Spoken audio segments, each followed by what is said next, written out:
এই দুনিয়ার জমিনে আমার বাবা নাই, এই দুনিয়ার জমিনে আমি মুহাম্মদের মা নাই, এই দুনিয়ার জমিনে আমার ভাই নাই, আমার বোন নাই, কেউ নাই, সব নাই। কিন্তু তুমি আমাকে এমন করে আগলে ধরেছো, সব আমাকে বুলাইয়া দিয়েছো। তুমি কি বলতে চাও খাদিজা? স্বামী হিসাবে তোমার হক আদায় করতে পারিনি, তুমি আমাকে ক্ষমা করে দিও, তোমাকে আমি জীবনে কোনোদিন বলতে পারবো না। খাদিজাতুল কুবরা বলছেন, স্বামী ইন্তেকাল তো করবো, বাঁচবো না, কয়েকটা ওসিয়ত আপনাকে করতে চাই। জীবনে কিছু চাইলাম না, আজ আপনার কাছে কিছু জিনিস চাইব। এবার নবীজি চোখের পানি ধরে রাখতে পারলেন না। হাদিসে আসছে নবীজি বাচ্চাদের মতো ফুপায়া ফুপায়া কাঁদতে লাগলেন। খাদিজার চুল ধরলেন, হাত ধরে এভাবে জড়াইয়া ধরে কাঁদলেন আর বললেন, খাদিজা কি বলবা বলো। খাদিজাতুল কুবরা বলছেন, স্বামীরে আমি যদি মারা যাই, আজ যদি আমি মরে যাই, ও স্বামী দুনিয়ার জমিনে আপনার কাছে আমি কিছু চাই নাই, সম্পত্তি চাইলাম না, বাড়ি চাইলাম না, দুনিয়ার জমিনে কিছুই চাইলাম না। আজ আপনার কাছে আমি বলছি, আমি যদি মরে যাই, দুনিয়ার কোন মানুষকে দিয়ে আপনি আমার গোসল করাবেন না। আপনি স্বামী হিসাবে আমার গোসল আপনি দিবেন। দুনিয়ার জমিনে আপনার ঘরে আসার পরে প্রতিদিন গোসল আমি করিয়ে দিয়েছি, জীবনের শেষ গোসলটা আমার আপনি করাইয়া দিয়ে। স্বামীরে আপনার হাত দিয়ে যদি আমাকে গোসলটা করাইয়া দেন, আপনার পবিত্র হাত মুবারক যদি আমি খাদিজার বডিতে লেগে যায়, আমার বিশ্বাস কবরে গেলে ফেরেশতারা এই বডিতে আঘাত করবে না। সুবহানাল্লাহ। নবীজি বললেন, খাদিজা মেনে নিলাম, আর কি বলতে চাও? ও খাদিজা কি বলতে চাও তুমি বলো। খাদিজা কাঁদতেছেন আর বলতেছেন, স্বামী আমার, আমি যদি মরে যাই, আমি মরে গেলে আমার কাফনের জন্য দামি কোনো কাপড় আনবেন না। আমি মরে গেলে দুনিয়ার কোনো দামি কাপড় দিয়ে আপনি আমার কাফন দিবেন না, কাবার গিলাফ দিয়ে আমার কাফন দিবেন না। নবীজি বললেন, কেন নয়, তুমি তো আমার কলিজার টুকরা স্ত্রীর দ্বীনের এত বড় কাজ করেছ। খাদিজা ডাক দিয়ে বললেন, স্বামী আমার, ও স্বামী, আমি দুনিয়ার দামি দামি কাপড় চাই না। আমি মরে গেলে আমার কাফনের জন্য আপনার পরনের একটা জুব্বা, আপনার পরনের একটা পাঞ্জাবি আমার কাফন দিয়া দিও। আল্লাহু আকবার। আপনার পরনের একটা জুব্বা, আপনার পরনের একটা পাঞ্জাবি আমার কাফনের ব্যবস্থা করে দিয়েন। আপনার পরনের পাঞ্জাবি যদি আমার বডিতে লেগে যায়, যেই বডিতে এই পাঞ্জাবি ছিল তার বডিতে মোহরে নবুয়ত ছিল। এই পাঞ্জাবি পরা অবস্থায় আপনার কাছে কত শতবার জিবরাইল এসেছে। ও পয়গম্বর, আপনার একটা জুব্বা আমার পরনে দিয়া দিবেন। কবরের ভিতরে যদি চলে যায়, আমার বিশ্বাস যেই বডিতে রহমতের নবীর কাপড় থাকবে, সেই বডির উপরে কবরের ফেরেশতারা আঘাত করবে না। সুবহানাল্লাহ। নবীজি কাঁদতেছেন আর বলছেন, খাদিজা মেনে নিলাম, আর কি বলতে চাও? এবার খাদিজা কাঁদতেছেন আর বলতেছেন, পয়গম্বরে আরবি, আমি যদি মরে যাই, আমার কাফনের মধ্যে দামি কোনো আতর লাগবে না, আরব আজম কোনো জায়গার আতর লাগাইয়েন না। নবীজি বললেন, তাহলে তোমাকে কেমনে দিব? খাদিজাতুল কুবরা হাত দিয়ে ইশারা করে বললেন, স্বামী রে, এই যে ছোট্ট একটা শিশি দেখা যায়, বোতল দেখা যায়, এই বোতলের ভিতরে জান্নাতুল ফেরদাউসের মেশকে আম্বর আছে। নবীজি বললেন, তুমি কোথায় পাইলে? এই বোতলের ভিতরে জান্নাতের মেশকে আম্বর। এবার খাদিজা বলছেন, স্বামী আমার, আপনি যখন ঘরের ভিতরে বসতে কখনো ঘেমে যাইতেন, শরীর থেকে ঘাম ঝরতো, এই গামের ফুটা গুলাকে আমি শিশিতে ভরে রেখে দিয়েছি। আল্লাহু আকবার। আপনার শরীরের গামের ফুটা গুলাকে শিশির ভিতরে রেখে দিয়েছি। আমি যখন কবরের ভিতরে চলে যাব, আপনার শরীরের ঘাম মুবারক আমার বডিতে লাগাইয়া দিয়ে, আপনার শরীরের ঘাম যদি আমার বডিতে লেগে যায়, কবরের ফেরেশতারা আপনার ঘাম মুবারক দেখলে আমাকে প্রশ্ন করবে না। নবীজি বললেন, খাদিজা মেনে নিলাম, আর কি বলতে চাও? খাদিজা বলছেন, স্বামী আমার, আপনার কাছে এরপরে ওসিয়ত, আমি মরে গেলে দুনিয়ার কোন বড় বড় সাহাবীর মাধ্যমে আমার জানাজার ইমামতি দিয়েন না, আপনি নিজে দাঁড়াইয়া স্ত্রীর জানাজার ইমামতি করবেন। নবীজি বললেন, খাদিজা আমি ইমামতি করলে কি লাভ? খাদিজাতুল কুবরা বলছেন, স্বামী আমার, আপনি যখন ইমামতির মুসল্লায় দাঁড়াবেন, আমার লাশ আপনার সামনে থাকবে, জীবনে আপনার সঙ্গে চলার অনেক স্মৃতি আপনার মনে পড়বে। আজ খাদিজাকে বিদায় দিচ্ছেন, কত বছর না কাটাইলেন, কথাগুলা মনে পড়ে, যদি কোনো স্মৃতি মনে পড়ে যায়, আর যদি আপনার চোখ থেকে এক ফোঁটা পানি ঝরে যায়, আমি খাদিজার জন্য জাহান্নাম হারাম হয়ে জান্নাত ওয়াজিব হয়ে যাবে। সুবহানাল্লাহ, একটু জোরে বলেন না, আল্লাহু আকবার বলেন। আল্লাহু আকবার। আপনাকে না জড়াইয়া ঘুমালে ঘুম আসতো না। আজ আমি একা ঘুমাবো, আপনি একা ঘুমাবেন। জীবনে শেষবার আমাকে কুলে করে কবরে রাইখে দিয়েন। আপনার হাত দিয়ে যদি আমাকে কবরে রাখেন, ও পয়গম্বর, আমার বিশ্বাস কবরে কেউ আযাব দিবে না।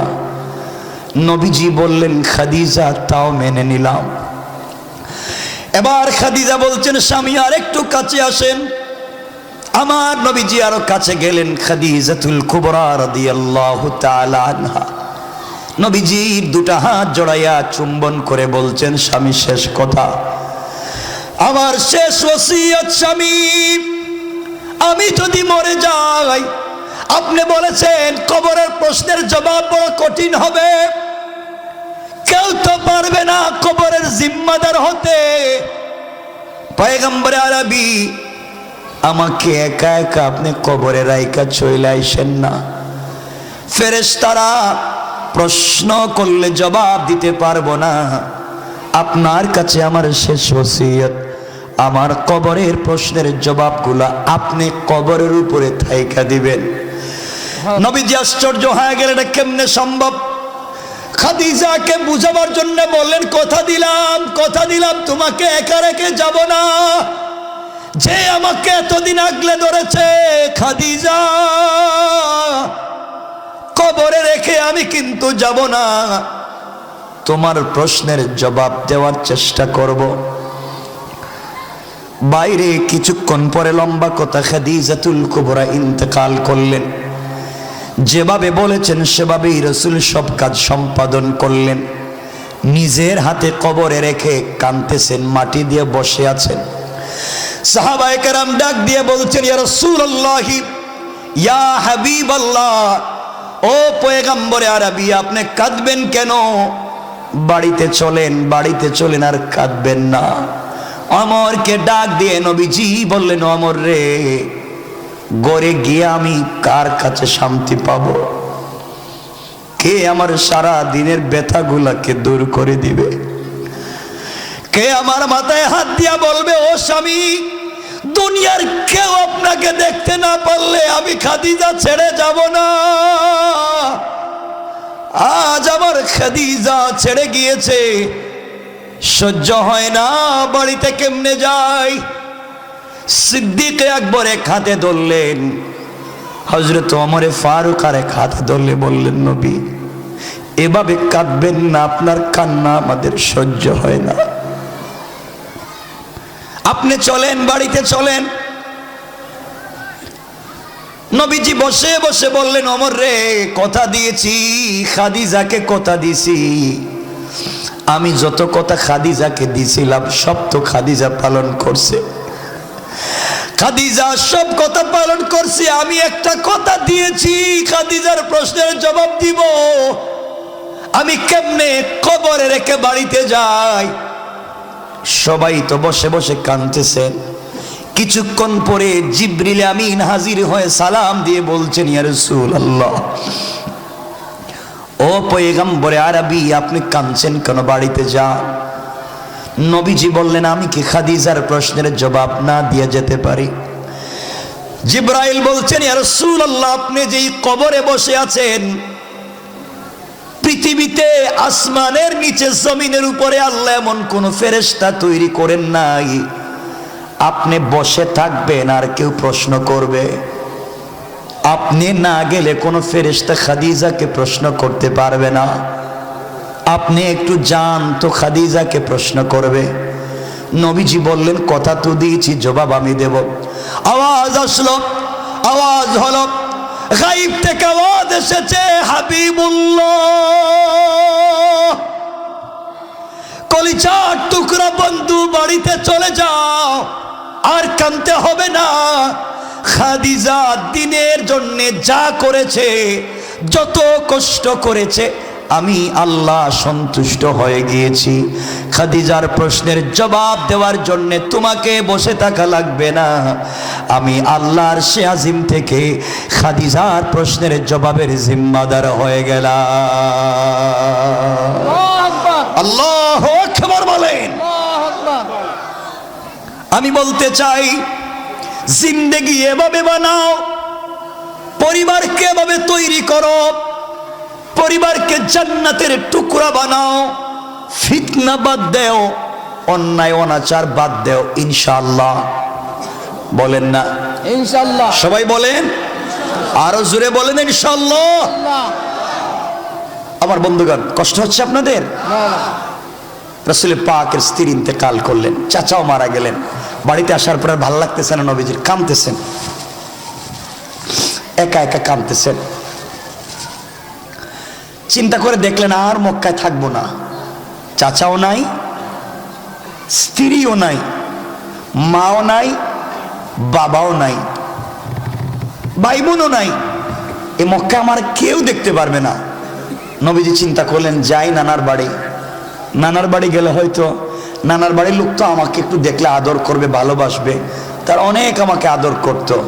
নবীজি চিন্তায় ঘর থেকে বের হয়ে গেলেন, নানার বাড়ি তায়েফে চলে যাচ্ছেন, আর থাকবেন না বাড়িতে। আমার বন্ধুগণ, কথাগুলো এবার দিল দিয়ে শোনেন। আমার নবীজি চলতে লাগলেন তায়েফের দিকে। দীর্ঘ পথ চলবার পরে তায়েফে পৌঁছে গেলেন। তায়েফের মানুষের কাছে গিয়ে বললেন, তায়েফের মানুষেরা শোনো, এক আল্লাহর তাওহীদ এবং এক রসুল, আমি রসুলের রিসালাত মানো, আসলিম তাসলাম, ইসলাম কবুল করে জান্নাতে যাইবা, শান্তিতে থাকবা। এই কথাগুলা বলবার অপরাধে তায়েফের মানুষেরা আমার নবীজিকে পাগল বলতে লাগলো, বকওয়াস গালি দিতে লাগলো, হাতে পায়ে শিকল আর দড়ি লাগায়া অপমানিত গোলামের ন্যায় তায়েফের জমিনে টানা হেঁচড়া শুরু করে দিয়েছে। বাচ্চাদেরকে পাগল পাগল বলে লেলিয়ে দিয়েছে। বাচ্চারা ইট পাটকেল আমার নবীর বডিতে মারা শুরু করে দিল। আমার নবীজি শুধু বলতে লাগলেন, আল্লাহুম্মা গফির লিকাওমি ফাইন্নাহুম লা ইয়ালামুন। আল্লাহ, আমার জাতি আমাকে বুঝে নাই, তুমি তাদের বদলা নিও না, আমি মাফ করে দিলাম। আয় আল্লাহ, আমাকে তারা আঘাত করেছে, রক্তাক্ত করেছে, তুমি যদি রাগ করে তায়েফবাসীকে মেরে ফেলো, আমি কার কাছে দ্বীনের দাওয়াত দিব? কেমন ছিলেন আমার দরদি নবী? নবীজি সাল্লাল্লাহু আলাইহি ওয়াসাল্লাম 3 জায়গায় অজ্ঞান হয়ে গেলেন। জ্ঞান ফিরবার পরে খাদেম তাকে একটা জায়গায় নিয়ে এসেছে। নবীজি তাকাইয়া দেখেন শরীরের রক্ত, কাপড় ভিজে গেছে, পুরা কাপড় লাল হয়ে গিয়েছে। নবীজি একটা একটা করে কাপড় মোবারক খুললেন, খুলে নবীজি জমিনে রাখেন না, কাপড়গুলাকে নিজের রানের উপরে রেখে দিলেন। খাদেমকে বললেন, খাদেম তোমার কাছে কোনো কাপড় আছে কি? খাদেমের কাছ থেকে কাপড় নিয়ে শরীর মাথা থেকে পা পর্যন্ত মুছলেন। এরপরে নবীজির শরীর থেকে রক্ত বন্ধ হয় না। হঠাৎ করে তাকাইয়া দেখা যায় নবীজি দেখেন নাই, পায়ের মধ্যে ছিল চামড়ার মোজা, মোজার নিচে 1 ফোঁটা রক্ত লটকে গেছে। তারিখে ইবনে জারির তাবারিতে লিখে আল্লাহ রাব্বুল ইজ্জত ওয়াল জালাল জিবরাইলকে বলছেন, জিবরাইল তুমি কোথায়? জিবরাইল বলছেন, আল্লাহ আমি সিদরাতুল মুনতাহায় বড়ই গাছের নিচে। আল্লাহ বললেন, জিবরাইল রে এই মুহূর্তে যাও, দুনিয়ার জমিনে যাও, আমার নবীজিকে তায়েফের মানুষ চিনে নাই, আঘাত করেছে সহ্য করেছি, আমার নবীজিকে মারছে আমি কিন্তু সহ্য করছি। মনে রাখো জিবরাইল, আমি আল্লাহ যেমন রহমান রহিম গফফার, আমি তেমন কাহ্হার এবং জব্বার। রাগ করলে কেউ আমাকে থামাতে পারবে না। শোনাবো, তায়েফের মানুষ আমার নবীজিকে চিনে নাই, মারছে, কিন্তু তায়েফের মাটি আমার নবীজিকে চিনতে ভুল করবে না। তায়েফের জমিনে যদি আমার নবীর 1 ফোঁটা রক্ত পড়ে যায়, তায়েফের জমিনে যদি কোনোভাবে আমার নবীজির রক্ত পড়ে যায়, গোটা পৃথিবী আমি ধ্বংস করে দেব, জমিন আর টিকাইয়া রাখবো না। নবীজির পা থেকে জমিনে রক্ত পড়ে যাওয়ার আগে আগে তোমার নূরের পর বিছায়া জমিনে রক্ত পড়া থেকে বাঁচাইয়া দাও। জিবরাইল বলছেন, আল্লাহ আমি সিদরাতুল মুনতাহায়, নবীজি কোথায়? তায়েফে। আয় আল্লাহ, কোথায় সিদরাতুল মুনতাহা, কোথায় তায়েফ, রক্ত কোথায়? আল্লাহ বলছেন, জিবরাইল রে পায়ের নিচে চামড়ার মোজা ভরে নিচে রক্ত লটকে গিয়েছে, পা থেকে পড়লে সেকেন্ডের 1 কোটি ভাগের 1 ভাগের ভিতরে মাটিতে লেগে যাবে।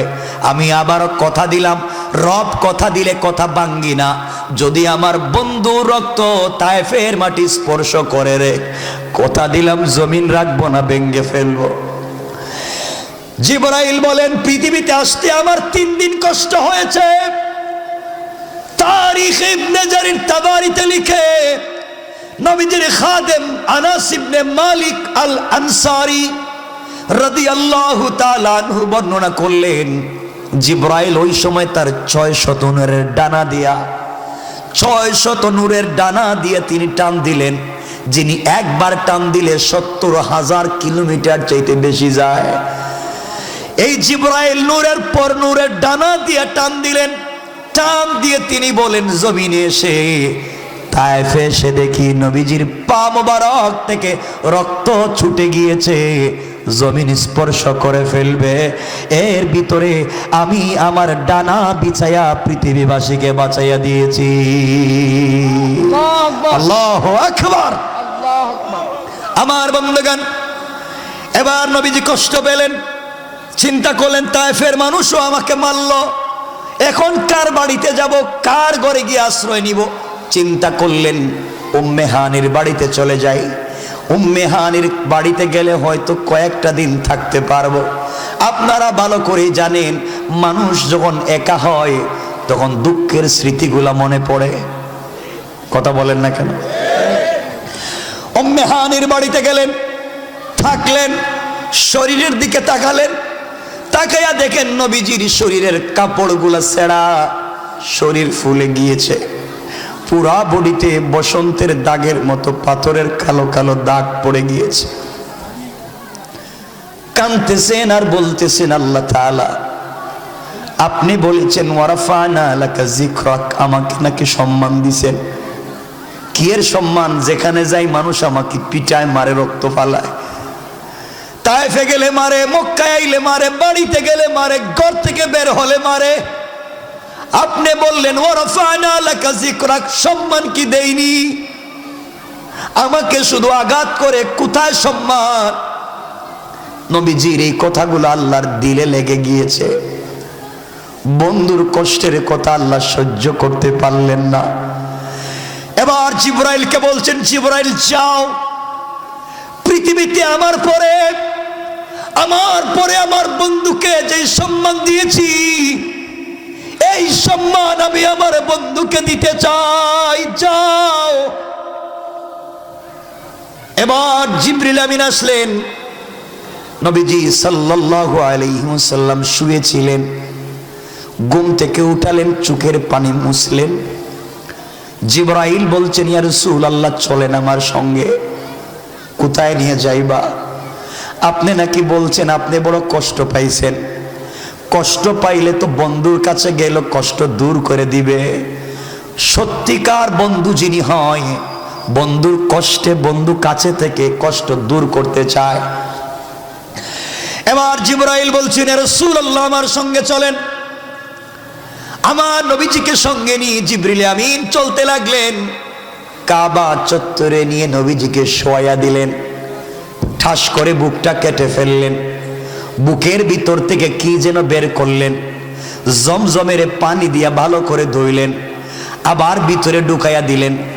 মখমলের কাপড়ে করে, স্বর্ণের তস্তরিতে করে জান্নাত থেকে কি যেন আনলেন, তা বের করে বুকের ভিতরে ঢুকাইয়া আবার লাগাইয়া দিলেন।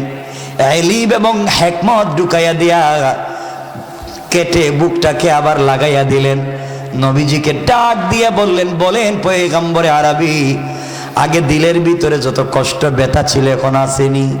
নবীজি বললেন, জিবরাইল রে, তুমি বুকের ভিতরে কি ঢুকাইয়া দিলা, কি দৌত করলা জানি না, এখন যেন আল্লাহর দিকে আর আজিমের দিকে মাথা উঠাইয়া দিলে, আল্লাহর নাম জবানে নিলে পৃথিবীর সব থেকে বেশি শান্তি পায়।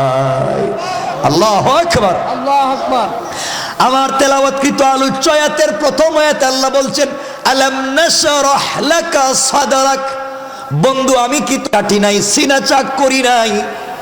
এই যে করলেন, আরেকবার করেছিলেন। এবার নবীজিকে জিবরিল আমিন বলছেন, ইয়া রাসূলুল্লাহ আপনি নাকি আল্লাহকে বলেছেন সম্মান কোথায় আপনি পান নাই, পৃথিবীতে আল্লাহ আপনাকে সম্মান দিতে চায়। কি এর জিবরাইল, যেখানে যাই পাবলিক ওখানে মারে, মা নাই বাপ নাই, এতিম একটা ছেলেকে আর কি সম্মান দিবা?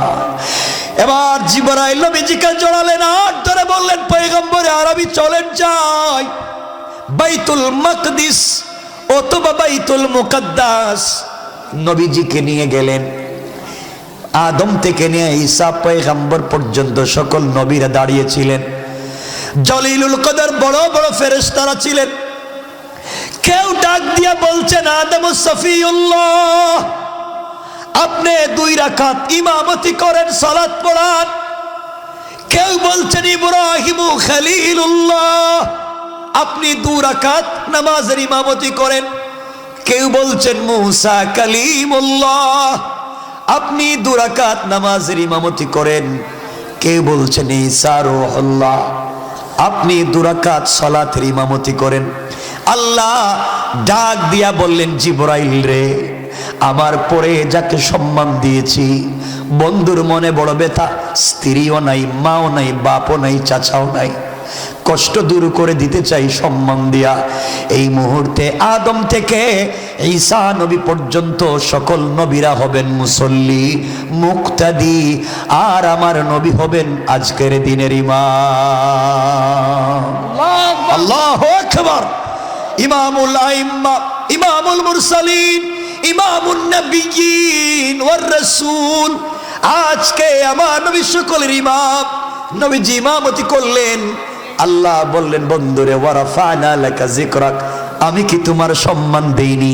আজকের দিনে আদম থেকে ঈসা নবী পর্যন্ত তোমার মুসল্লি, আর তোমাকে ইমামের জায়গায় দাঁড় করাইয়া সবার সামনে তোমার সম্মান বাড়াইয়া দিলাম। আল্লাহু আকবার বলেন না? আপনাদের অসুবিধা হচ্ছে, কষ্ট হচ্ছে? আমিও লম্বা করতে চাচ্ছি না। মনে হচ্ছে মনে কষ্ট হচ্ছে? হাত দেখান তো এখন দেখি, কার কার কষ্ট হচ্ছে? ওরে আল্লাহ রে, এতক্ষণ ওয়াজ করলাম, কষ্ট হচ্ছে? আবার বলেন। হাত উঠাইলেন কেন? এমনি এমনি উঠতে যায় না? উঠতে যায় এমনি। আমার বন্ধুগণ, যে কথা বলতে চাইলাম মনোযোগ দিয়ে শোনো। ও যুবকেরা বুঝো, জোয়ান যারা আছো তোমাদেরকে বলছি, মুরব্বী বাবা আছেন শুনেন, দিল দিয়ে 2 হাত জোর করে বলছি, ও মুসলমানেরা, একদিন দেখবা তোমাদের মানিকগঞ্জের জমিদার বাড়ি থাকবে, জমিদার সাহেব থাকবেন না। একদিন এমপির বাড়ি থাকবে, এমপি সাহেব থাকবেন না। একদিন শিল্পপতির বাড়ি থাকবে, শিল্পপতি থাকবেন না। একদিন চেয়ারম্যান বাড়ি থাকবে, চেয়ারম্যান থাকবেন না। একদিন আপনার টাকায় বানানো বাড়ি থাকবে, থাকবেন না শুধু আপনি। ঠিক কিনা বলেন? আপনি থাকবেন না। আফসোস হয়, একদিন আপনার বানানো বাড়িতে আরেকজন ঘুমাবে, আপনার অফিসের চেয়ারে আরেকজন বসবে, আপনার গাড়ির সিটে আরেকজন বসবে। সব বলবে তার, আপনাকে ভুলে যাবে। আজকে 2022 সালের নভেম্বর মাসের 29 তারিখ রাত্র, বলে দিলাম, আবার বলছি, 2022 সালের 29 নভেম্বর রাত্র কিয়ামত অবধি আর আসবে না। শেষ। ও মুসলমান, তোমাদের আজকের রাত্র শেষ। তোমাদের আজকের রাত্র কিয়ামতের দিন সাক্ষী হয়ে যাচ্ছে। চাইলেও ফিরে আনতে পারবা না, চাইলেও আর 2022 সাল আসবে না, আর আজকের রাত্র আসবে না। শেষ। সময় চলে যাচ্ছে, মিনিট ফুরিয়ে গেলে আনতে পারবা না। সময়টাকে কাজে লাগাইয়া দাও। কি করতে হবে শোনো, তোমাদের পায়ে ধরে বলে যাচ্ছি। ও মুসলমানেরা শোনো, টাকা টাকা টাকা, সম্পদ সম্পদ করে করে মরে যাচ্ছ। শুনো, তোমার হয়তো টাকা আছে, কোটি টাকার মিল ফ্যাক্টরি আছে, ব্যাংক ব্যালেন্স আছে, সারাদিন ব্যবসা করেছ, সারাদিন দোকানদারি করেছ, কোটি কোটি টাকা ইনকাম করেছো মিল ফ্যাক্টরিতে, সব করলা। দোকানের হিসাব ঠিক করেছ, ব্যাংকের হিসাব ঠিক করেছ, দোকানের কাজ করতে গিয়ে বউ বাচ্চাকে টেলিফোন দিয়ে খবর নিয়েছ, মা বাবার খবর নিয়েছ, বিদেশে কার আছে খবর নিয়েছ, সামাজিক কাজ সবার খবর নিয়েছ, সব মনে রাখতে পারছো। যাকে ভুলে গিয়েছ তিনি হচ্ছেন আল্লাহ। বলেন না, কারে বলছি? আল্লাহ।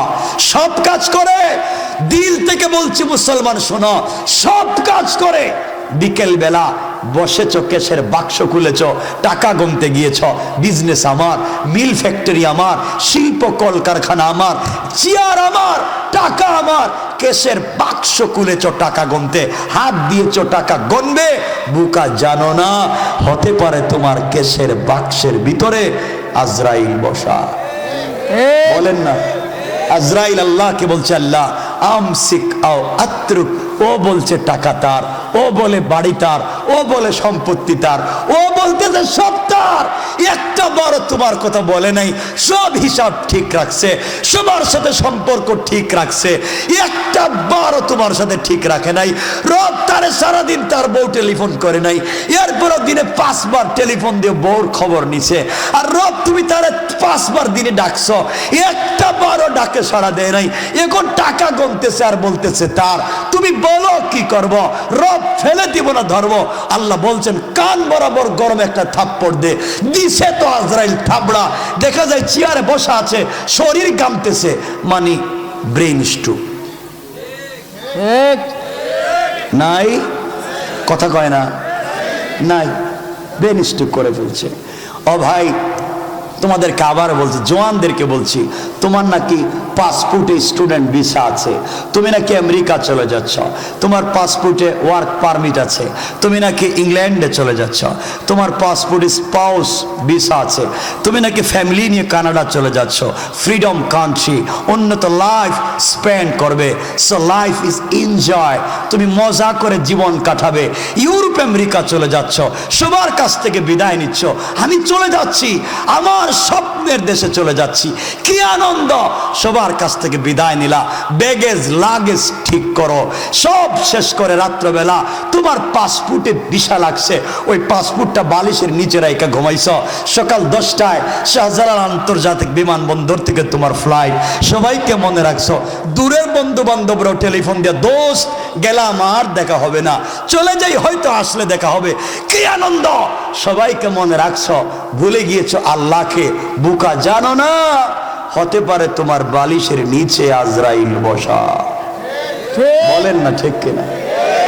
আজরাইল বলছে আমসিক আও আত্রুক, আল্লাহ ও বলে সব তার, যা কয় সব তার, পাসপোর্টের ভিসাও নাকি তার, ও নাকি আগামীকালকে চলে যাইতেছে, একবার তোমার কথা মনে করলো না, আল্লাহ ওরে যাইতে দিব না ঘুমের ভিতরে শেষ করে দিব। আল্লাহ কয় দে, একবারে বুক বরাবর একটা থাপ্পড় দে। আজরাইল দিছে বুকে একটা থাপ্পড়, দেখা যায় বডি গামতেছে, কি রে, হার্ট অ্যাটাক। কথা কোন দেখেন ঠিক আছে না নাই, বলেন আছে না নাই? দুনিয়া রব আফসোস করে বলছেন, ইয়া আইয়ুহাল ইনসান মা গাররাকা বিরাব্বিকাল কারীম, এ মানুষ তোদের কি হয়েছে, কে তোদেরকে ধোঁকা দিয়েছে আমার মতো মহান রব থেকে, অথচ আল্লাযী খালাকাকা, আমি তোদেরকে বানাইছি, আমি আল্লাহু আকবার বললেন না? আল্লাহু আকবার। যুবক যারা আছো, আমিও তোমাদের মতো জোয়ান, আমিও তোমাদের মতো তরুণ, এই যে রাত দিন কষ্ট করে কথাগুলো বলছি, যারা আমাকে ব্যক্তিগতভাবে চিনো তারা জানো এই ওয়াজ করা কথা বলা আমার পেশা নয়, দায়িত্ব আদায় করতে এসেছি। আল্লাহ আমাকে দুনিয়ায় থাকবার নাই এমন কোনো জিনিস নেই, সব দিয়েছে। পৃথিবীতে যা লাগে একটা মানুষের সব আল্লাহ আমারে দিয়েছে, এই বয়সে সব আছে। যে জিনিসটার অভাব ফিল করি তোমাদের সাথে শেয়ার করতে চাই। ও যুবক ভাই, তোমাদেরকে আবারও বলছি, প্রেম ভালোবাসা আল্লাহর সাথে করো। যুবক যারা আছো, আমিও তো তোমাদের মতো তরুণ। যুবক ভাই, তোমাদের পায়ে ধরে একটা কথা বলে যাচ্ছি, বোন যারা আছো তোমাদেরকেও বলে যাচ্ছে, শোনো ও যুবকেরা, আর নষ্ট হইও না, খারাপ পথে যাইও না। যুবক আছো আর তোমার প্রেমিকা আছে, যুবক আছো আর তোমার গার্লফ্রেন্ড আছে, ঠিক না? কিছু বললা না যে? আবার বলো। যুবক, আমিও তো প্রেমিক, আমিও কিন্তু প্রেম করি, বিশ্বাস হয় না? কিছু কয় না দেখি, তোমাদের কি মনে হয় না? আমিও কিন্তু প্রেম করি, আমারও প্রেমিক আছে, তোমরাও প্রেম করো। কথাগুলো শোনো, ভুল জায়গায় প্রেম করো না, সঠিক জায়গায় প্রেম করো। তুমি যার সাথে প্রেম করো, যুবক তোমাদের দুটো পা দেও জড়াইয়া বলছি, তুমি যার সাথে প্রেম করো, তোমার গার্লফ্রেন্ড, তার চামড়া হয়তো বিউটিফুল, তার চেহারা স্মার্ট, তার বয়স এক্সট্রা অর্ডিনারি করা, সে যখন টেলিফোনে তোমার সাথে কথা বলে তখন বাতের প্লেট ফালাইয়া হয়তো কুত্তার মতো দৌড় দাও, ঠিক না? ঠিক না? যুবক তোমাকে বলছি, যার সাথে প্রেম করেছ, যাকে পাওয়ার জন্য পাগলের মতো পাগল হয়ে ঘোরাচ্ছ, সব বাদ দিয়েছ, যার সৌন্দর্য দেখে পাগল হয়ে গিয়েছ, অবুকা যুবক, তুমি জানো না কসম রব্বে পাকের জাতের, ওই মেয়েটা যদি আজকের রাত্রে মইরা যায়, তোমার প্রেমিকা যদি আজকের রাত্রে মইরা যায়, 72 ঘন্টার ভিতরে তার সুন্দর চামড়ার থেকে বের হবে পোকা। পোকা, ঠিক কি বের হবে? পোকা। আবার বলেন, পোকা। সৌন্দর্য থাকবে না, সব মাটি খেয়ে ফেলবে। যুবক তোমাদেরকে আবার বলছি, ভাই তুমি যার সাথে প্রেম করেছ, তুমি যার সাথে প্রেম করে পড়ালেখা বাদ দিয়েছ, যার সাথে সম্পর্ক করে ফ্যান্সি ডিল ইয়াবা ধরেছ, যার সাথে সম্পর্ক করে মা বাবার সঙ্গে খারাপ ব্যবহার শুরু করেছ, যার সাথে সম্পর্ক করে মা বাবার মুখে চুনকালি দিয়েছ, যার সাথে সম্পর্ক করে দেশে বিদেশে যা ইনকাম করেছো টাকা পয়সা, সব ওই মেয়ের পিছনে খরচ করেছ, জিন্দেগি শেষ করে মেয়েটাকে পেতে চাও। বুকা, তুমি জানোই না ওই মেয়ে যদি আগামী কালকে তোমার চাইতে স্মার্ট, তোমার চাইতে টাকাওয়ালা, তোমার চাইতে আরেকটা সুন্দর যুবককে পেয়ে যায়, হয়তো তোমাকে ভুলে যেতে 1 মিনিটও লাগবে না, ঠিক কিনা বলো? 1 মিনিটও লাগবে না।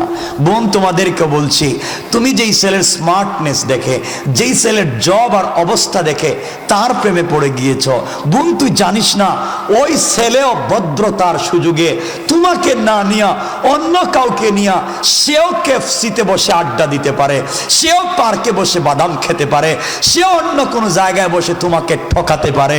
এই জন্য সব বাদ দাও, প্রেম যদি করতে হয় কার সাথে? আওয়াজ করে বলো, কার সাথে? আরো জোরে, কার সাথে? প্রেম তো আমার রবও করেছেন, আমার রব তো করেছেন আমার রসুলের সাথে, আমার কলিজার টুকরা নবীর সাথে। আমার রব আমার নবীকে মাঝে মাঝে ডাক দিতেন, ইয়া আইয়ুহাল মুদাসসির, ইয়া আইয়ুহাল মুজাম্মিল, কুম ফাআনজির ওয়া রাব্বাকা ফাকাব্বির ওয়া সিয়াবাকা ফাতাহির। তুমি যেমন তোমার প্রেমিকাকে বিভিন্ন নামে ডাকলে মজা পাও, আমার রব আমার রাসূলকে ডাক দিয়েছেন, ও চাদরওয়ালা চাদর খোলো, ও কম্বলওয়ালা কম্বলের নিচ থেকে বের হও, ও কলিজার টুকরা বন্ধু হাবিবুল্লাহ, তুমি খাদিজাকে নিয়ে কম্বলের নিচে শুয়ে আছো, তোমার প্রেমিক আল্লাহু আরশ ইস্তাওয়া, আরশে আজিমে একা একা ভাল লাগে না, ও কলিজার টুকরা প্রেমিক, তুমি আয়েশাকে নিয়ে ঘুমিয়ে আছো, তোমার প্রেমিক লা তাখুযুহু সিনাতু ওয়ালা নাওম, একটা মিনিটও ঘুমায় না, তোমার সাথে কথা বলতে চায়, তুমি কেমনে ঘুমায়া থাকো? উঠো, ঘুম ছাড়ো, ঠান্ডা পানি দিয়ে ওযু করো, বিছানা ছাড়ো, কম্বল থেকে বের হও, আর সিজদার মধ্যে পড়ে সুবহানা রাব্বিয়াল আলা তুমি তোমার প্রেমিককে একটা বার ডাক দাও, আমি রব কথা দিলাম আর সে আসিমে থাকবো না, সাথে সাথে তোমার ঘরের দরজায় হাজির হয়ে যাব। হাজির রব তো তার নাম। আমি জানতে চাই কি হয়েছে? রব আফসোস করে বলছেন, ইয়া আইয়ুহাল ইনসান, ইয়া আইয়ুহাল ইনসান মা গাররাকা বিরাব্বিকাল কারীম। এই মানুষ, তোদের কি হয়েছে? কে তোদেরকে বিভ্রান্ত করেছে বাবা? কে তোমাকে ধোঁকা দিয়েছে আমার মতো মহান রব থেকে? অথচ রব বলেছেন আল্লাযী খালাকাকা, আমি তোমাদেরকে বানাইছি, তোমরা আমাকেই চিনো না। এই জন্যে আজকের আলোচ্য বিষয়ে আমরা চিনব কাকে? আল্লাহকে। সবাই বললেন না কাকে? আল্লাহকে। কষ্ট হচ্ছে না তো? না। দেখেন দেড়টা হয়ে গেছে কিন্তু, আর না কি কর না না আমি রেখে দিব। কষ্ট হচ্ছে না আপনাদের? ডায়াবেটিস নাই? কি কয় কি কন আপনারা? আমি রেখে দিব, দেখবেন। আমার বন্ধুগণ আসেন, বেশি কথা বলবো না, এতক্ষণ বললাম রবের পরিচয়, রবকে চিনো। রব বলছেন কি? শোনো যুবক, তোমাদেরকে বলছি, তোমার সমস্যা কি ভাই? ও যুবকেরা শুনো, আমি তোমাদের বাসায় কথা বলছি, তোমাদের ভাই হয়ে কথা বলছি, তোমাদের কাছে বসে কথা বলছি। আসো না আমার কাছে, ধরি তোমার হাত, আসো গল্প করি। তোমার কি হয়েছে? তুমি জেনা করেছ, তুমি মদ খেয়েছ, তুমি ফেনসিডিল খেয়েছ, তুমি গুনাহ করেছ, তুমি কবিরা গুনাহ করেছ, তুমি লজ্জায় আল্লাহর কাছে যাও না। এই তো কি হয়েছে তোমার? সব বাদ দাও। রব বলছে দূর, গুনাহ করছিস তো কি হয়েছে? সব ফালা, আমার কাছে আয়। কথা দিলাম, গুনার কারণে পীর মুরিদকে বাইর করে দিতে পারে, উস্তাদ ছাত্রকে বাইর করে দিতে পারে, মা বাপ সন্তানকে তেজ্য পুত্র করতে পারে, সরকার তার জনগণকে দেশ থেকে বের করতে পারে। ধর আমি রব বলেছি 1000 গুনাহ করবার পরে আমার কাছে আয়, আমি আমার কুদরতের রহমতের কোলে উঠাইয়া নিব, উঠাইয়া নিব। আমার আল্লাহ কোরআনে কারীমের 19 নম্বর পারা 25 নম্বর সূরা সূরা আল ফুরকানের 65 নম্বর আয়াতে আল্লাহ বললেন, ওয়াল্লাযীনা ইয়াকুলুনা রাব্বানা সরিফ আন্না আযাব জাহান্নাম ইন্না আযাবাহা কানা গরামা। আল্লাহ বলেছেন, বান্দারে সাকারাত শুরু হয়ে যাওয়ার আগে, গারগারা শুরু হয়ে যাওয়ার আগে, কবরে চলে যাওয়ার আগে, মালাকুল মউত আজরাইল পৌঁছে যাওয়ার আগে, গোটা জিন্দেগির গুনার জন্য আমি আল্লাহর দরবারে যদি হাত উঠে ক্ষমা চাও, বান্দা কথা দিলাম, তোমার যদি 100 বছর হায়াত থাকে, 99 বছর 11 মাস 29 দিন নাফরমানি করেছো, বান্দা একটা দিন বাকি আছে, 1 ঘন্টা বাকি আছে, তওবা করে ফেলেছো বান্দা, আমি আল্লাহ কথা দিলাম বান্দারে, তোর গোটা জিন্দেগির অপরাধ গুলাকে ক্ষমা করে এই পরিমাণ সওয়াব আমলনামায় লিখে দিয়া জান্নাতি বলে ফয়সালা করে দিতে আমি আল্লাহর 1 মিনিটও দেরি হবে না। কোন সুবহানাল্লাহ, আল্লাহু আকবার বলেন। তো কি হইছে? গুনাহ করছো, কি হয়ে গেছে? গুনাহ হয়ে গেছে তো হয়ে গেছে। রব বলেছেন যা হইছে তো হইছে, আমার কাছে আয়, কেউ দেখবে না। রাত্রে যখন সবাই ঘুমিয়ে যাবে চুপি চুপি ঘুম থেকে উঠে যা, আস্তে করে আমি দরজায় আসবো, ডাক দিয়ে বলবো প্রেমিক আলা আমি মুস্তাগফিরিন ফাগফির আলা, শুনছি গুনাহ করছস না, অন্যায় করছো, ফেন্সিডিল খাইছো, আমি কিন্তু তোমার দরজায় আসছি, আসো আমার কাছে আসো, কি হইছে, যাও ওযু করো। একটা বার সেজদায় গিয়ে বলো সুবহান, রব কথা দিলাম আমাকে বলবা সুবহান মানে আমি পবিত্র, আর রব বললাম সাব্বাহতুকা, তোমাকেও বানালাম পবিত্র। আল্লাহু আকবার। তুমি বলবা তুমি নাকি অহংকার করছো, ভাব ধরছো, পাবলিক রে কইছো তোমার বহুত টাকা আছে। ঘুম থেকে উঠো, সেজদায় গিয়া বলো আলা মানে আমি বড় তুমি ছোট। আমি বললাম আলাইতুকা, তুমি আমাকে শুধু বড় বললি, তোমাকে দুনিয়ায়ও বানাবো বড়, আর আখিরাতে বড় বানাইয়া বহুত বড় বড় ব্যক্তির আগে জান্নাত দিয়া দিব। জান্নাত, আল্লাহু আকবার। কেন সেই রবকে চিনো না? কি হয়েছে তোমাদের? আসো আমরা সেই রবের কাছে যাব আজকে ইনশাআল্লাহ। ইনশাআল্লাহ একটু হাত উঠান, বলি আমরা সবাই যাব। দি সবাই এখন হাত উঠান, ঠিক মতোই বলছি। হাত দিয়েছেন কে? আল্লাহ। সবাই বলেন কে? আল্লাহ। আমরা আজকে যাব কার কাছে? আল্লাহ। ইনশাআল্লাহ বলেন ইনশাআল্লাহ। হাত নামান।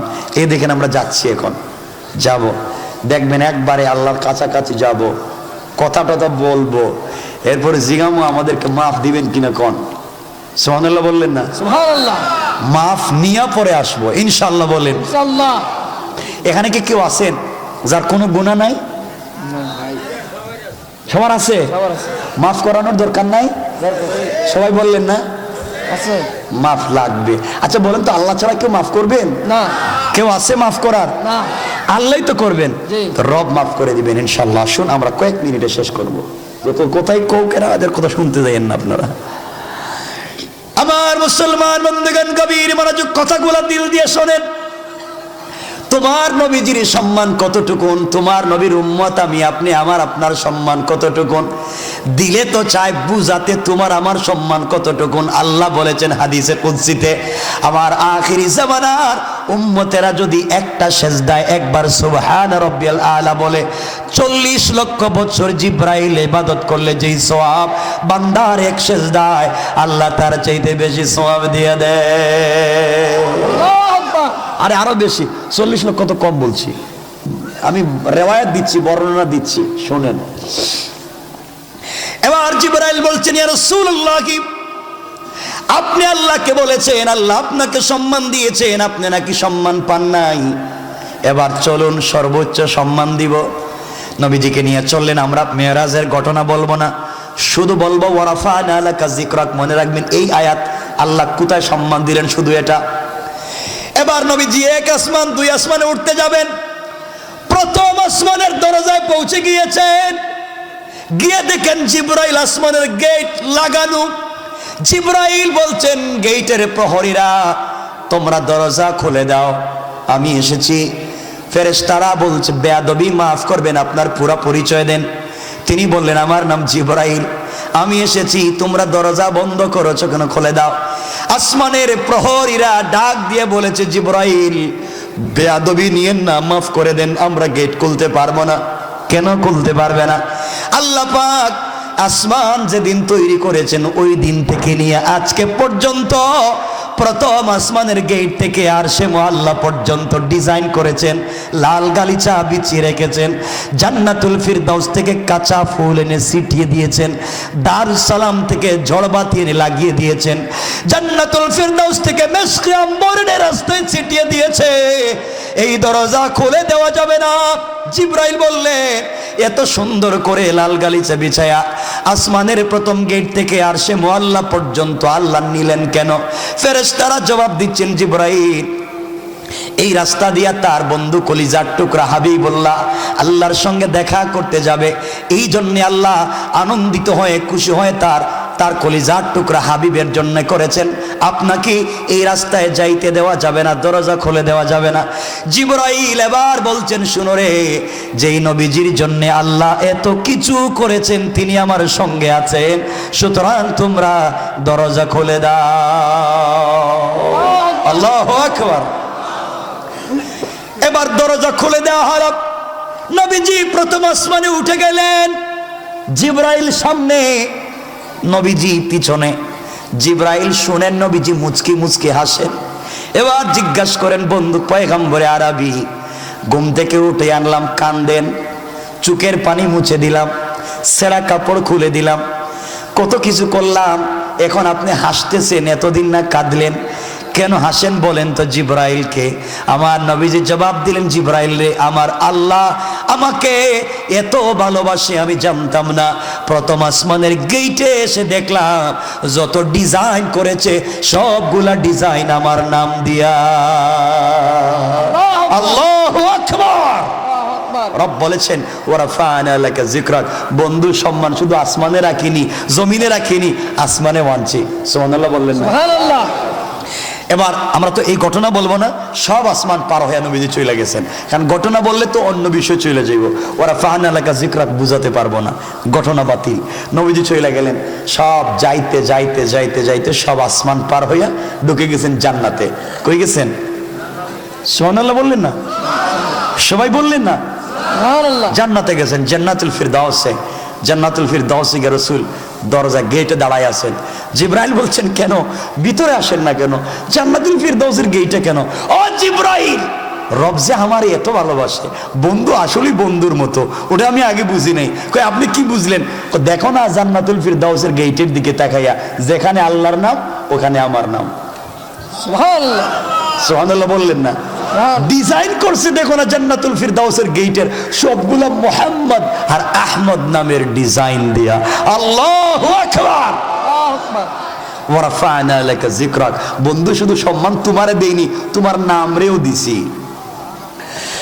এবার নবীজি জান্নাতের ভিতরে গেলেন। জিবরাইল বলছেন, ইয়া রাসূলুল্লাহ, এটা আপনার আবু বকরের বাড়ি, এটা ওমরের বাড়ি, এটা ওসমানের বাড়ি, এটা আলীর বাড়ি। নবীজি একটা একটা ঘর দেখতে লাগলেন, আরো কিছু দূর যেতে লাগলেন।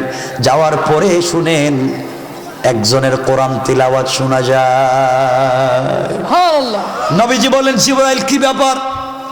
আল্লাহ না বলছে আমার আগে কাউরে জান্নাতে আনে নাই? কয় সত্য তো, তাহলে আমার আগে কোরআন তিলাওয়াতের আওয়াজ শোনা যায় কেন? ইয়া রাসূলুল্লাহ, কে তিলাওয়াত করে আপনি শুনেন। নবীজি দেখেন তিলাওয়াত করে যে, আখরাজান নাসাই মিন তরিক যুহরি আন উরওয়াতা আন আয়েশা রাদিয়াল্লাহু তাআলা আনহা قالت قال رسول الله صلى الله عليه وسلم دخلت الجنة فسمعت قراءة فقلت من هذا فقيل حارثة بن النعمان فقال رسول الله صلى الله عليه وسلم كذلكم البر وكان برا بأمه। নবীজি বললেন, জিবরাইল, এটা তো আমার সাহাবী হারিসা ইবনে নু'মানের কোরআন তিলাওয়াত। আমার হারিসা ইবনে নু'মানের তিলাওয়াত শোনা যায়। কত গরিব মানুষ, খেটে খাওয়া মানুষ, শ্রমিক মানুষ, কৃষক মানুষ, বাচ্চা ছেলে, ছোট মানুষ, ওর তেলাওয়াত কেমনে জান্নাতে আসলো আমি বুঝি না। জিবরাইল জবাব দিলেন, পয়গম্বর আরবি, ও কলিজার টুকরা পয়গম্বর, হারিসা ইবনে নু'মান গতকালকে রজনীতে তার মায়ের খিদমত করেছে, শুধু মায়ের মাথাটা টিপে দিয়েছে, পায়ের নিচে একটু তৈল মালিশ করে দিয়েছে। মা উপর দিকে হাত উঠে বলছেন, আল্লাহ আমার বাচ্চাটার কোরআন তিলাওয়াতকে তুমি কবুল করে নাও। আল্লাহ মায়ের দোয়াকে কবুল করে নি। আপনি জান্নাতে আসার আগে আগে জান্নাতের মিউজিক, জান্নাতের মিউজিক, জান্নাতের সাউন্ড হারিসার কোরআন তিলাওয়াতকে বানাইয়া দিয়েছে। আল্লাহু আকবার বলে। চিন্তা করলেন। নবীজি আরেকটু সামনে গেলেন, সংক্ষেপ করে করে বলতেছি কারণ বেশি বললে তো আর টাইমে কোলাবে না। আরেকটু সামনে গেলেন, গিয়া শুনেন জান্নাতে কে হাঁটতেছে। হাঁটে কে রে? কে হাঁটে? জিবরাইল, জান্নাতে হাঁটে কে? ইয়া রাসূলুল্লাহ, আপনি খবর নেন না কেন? হাঁটার কন্ডিশন কি আপনি জানেন না কে হাঁটতেছে? নবীজি বললেন, এটা তো কাঠের জুতার আওয়াজ শোনা যায়, এটা তো খড়মের আওয়াজ শোনা যায়। ইয়া রাসূলুল্লাহ, খড়ম পরে কেডা? ওটা তোমার বিলাল পরে।